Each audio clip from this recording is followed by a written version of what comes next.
Ladies and gentlemen, are you ready for the countdown? 10, 9, 8, 7, 6, 5, 4, 3, 2, 1. Blue la la, y'all. It's your girl Asia Blue, and we're here with HYLO Art 600 Seconds. I not only have the brightest star in the South, but y'all, she's sitting right here on the couch. Give it up for Miss Daja Star. Thank you for the introduction. I was awesome. Yes, ma'am. Thank you for having me. It's dope. I like the sun and everything. Girl, you are the sun and everything. I like how you shining right now. Thank you. I appreciate it. You're welcome. So, oh, I'm sorry. Go ahead. No, I changed my nail color for y'all. You know. Yeah, we see. You came out here bright, popping. Yes. I like the white. I like the be kind with a smile. Thank you. Giving me very positive energy. I love the sneakers. So, Daja, I want to ask you, what is it that you do? Tell the people who you are. Well, my name is Daja Star. Well, I go by Daja Star. I am a media personality, marketing consultant, and I'm trying to find something to trap off of. This grant dropping soon, so I'm trying to sell some stuff and do some little trapping on the side. Might sell some vibrators or something. Listen, I heard that the sex industry is getting up. Multi-billion. They're like the little rose thing, the rose vibrators. I'm trying to wholesale that so I can. Look, people stuck in quarantine, they're a little bored, but we can get about that. So, Daja, can you tell us your biggest accomplishment so far? My biggest accomplishment was probably military school. That was a while ago, but that was something that was real hard to go through. So yeah, I was in military school so far. Yeah. But you made it through. Yeah, I made it through. It was pretty cool. So where would you say you get your inspiration and your confidence to just be this media star, which you are? I grew up around strong women, so seeing how women can just project themselves to be such strong and very resilient, just it came out naturally. And just going through life, knowing that hiccups happen, you just dust your shoulders off and keep on going forward. That's crazy because I was going through something today, and I just had to remind myself, like, be strong. And I just think that that's beautiful, especially because you get your influences from the women that are around you. So can you give us a story about one of those women? My mother, she was always just grinding for her. My dad and them didn't get along with, so everybody had a very tumultuous relationship. But my mom, she was always grinding for us. We was always moving. I was always the new girl, but she always just let me know that, there's no excuses, Yeah, this might have happened. I might not have a strong partner right now as far as what she is concerned. But yeah, my mom just helped me just make sure there was no excuses. She always fed us. We ain't really eat no pizza growing up, So when you look at yourself today, can you see a little bit of your mother in you? Yeah, my mom's very resilient, so she's very creative.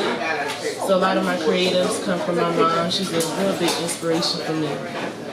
I love how you kind of tap into your story about your parents' relationship, and also about how it seems as if like your mother was like the sole provider, or just like that light in your life.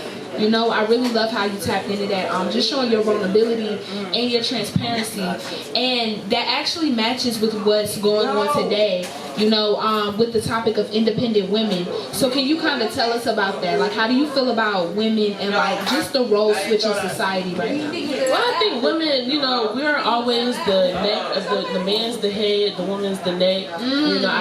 My dad was a strong, he was a very good man, like I said, their relationship is tumultuous, you know how that goes. But just women, a strong black woman, like you always see pictures like back then, you'll see the woman standing in front of the man, like during raids and stuff like that. So just being strong. I don't know how else to explain it. Yeah, that's okay. Being a black woman in today's society, we might be the most disrespected, but we command so much power. We command, and see, that's why we are the most disrespected. Because you can't talk to us any kind of way. We won't sit just anywhere, and when people don't understand, they disrespect. And that's what go ahead. Or even like they're inspired, but they don't know how to tell you. They don't know how to tell you. Like you'll see somebody staring at you. Sometimes it could be like, you see like a different color person that's staring at you, they get rosy cheeks. They really admire you, but they can hate you so much they don't know how to really, you see somebody staring at you, but they gotta compliment you. Because it comes from an underlying hate. It does. I was just actually reading up on the post about that. It was about intimidation. And it was like, it's not my fault that you can't handle the way I talk or the way I walk, because I am who I am. And y'all, I must say, like, I know Daja, well, I literally just met Daja, so let me rephrase that. But what I'm saying is, I know her outside of this interview, and when she walks, she commands this presence. And I'm not just telling you that, like, yeah, you're so dope. And so they sit here and hear you talk about being a strong woman in family, and then knowing that you are that strong woman and actually seeing your family and how you portray them on the internet, that's so beautiful. You're welcome. So we know that you graduated from an HBCU. Not yet.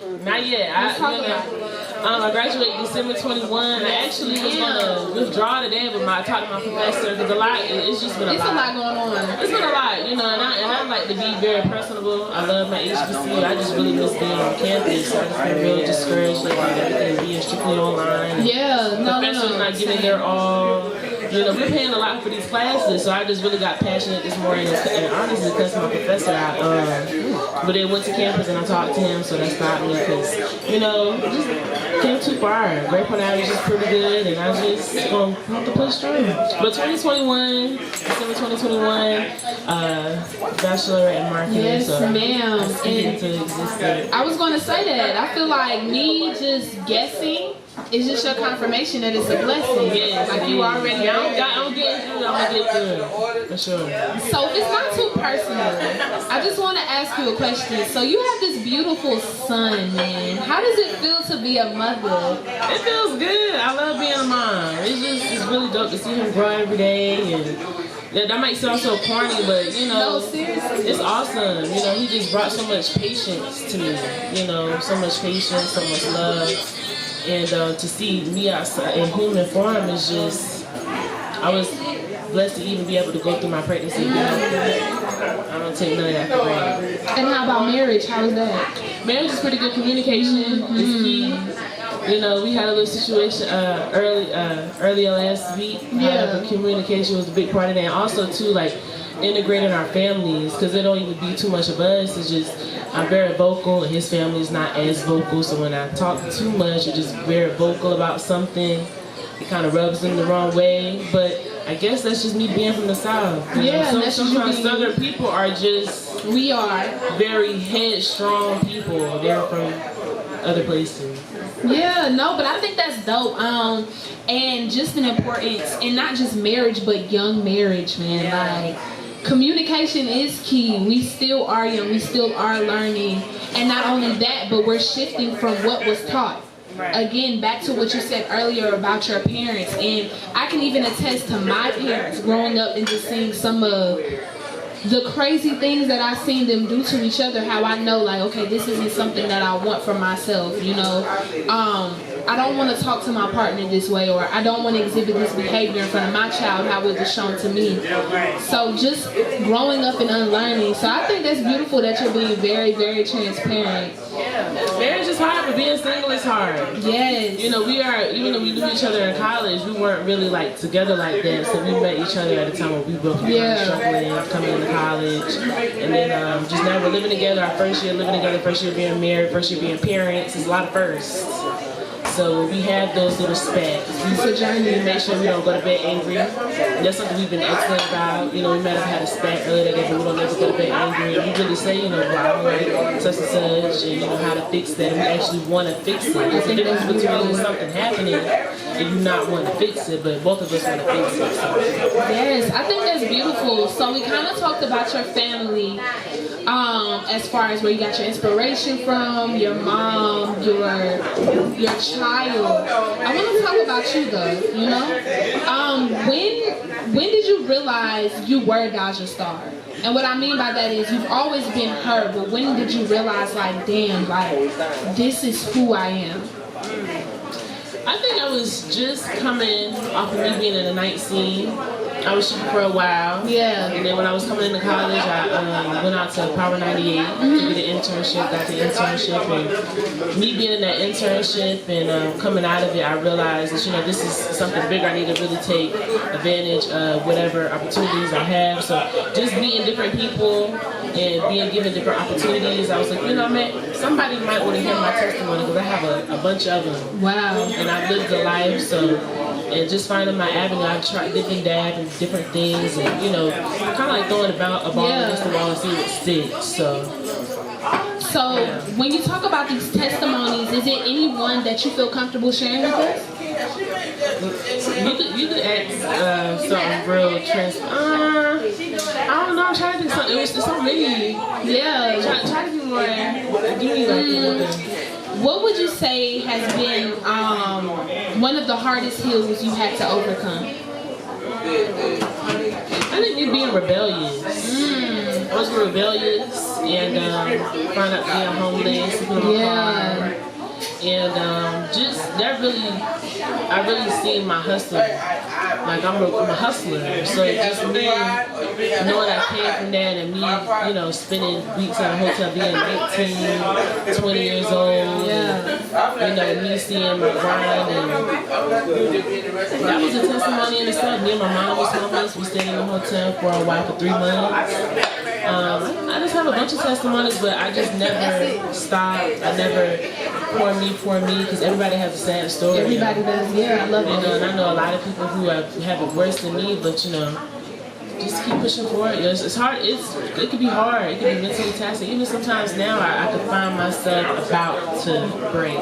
Yeah. But I have so much that's dependent on me, especially being a wife and a mother. You know, it's just a lot. You know, I thank God for my husband and my. Because if not, I'll be on some wild stuff right now. I'm still pinning charges, to be honest. We're not gonna talk about it though. No, I'm not gonna incriminate for sure. That's dismissed.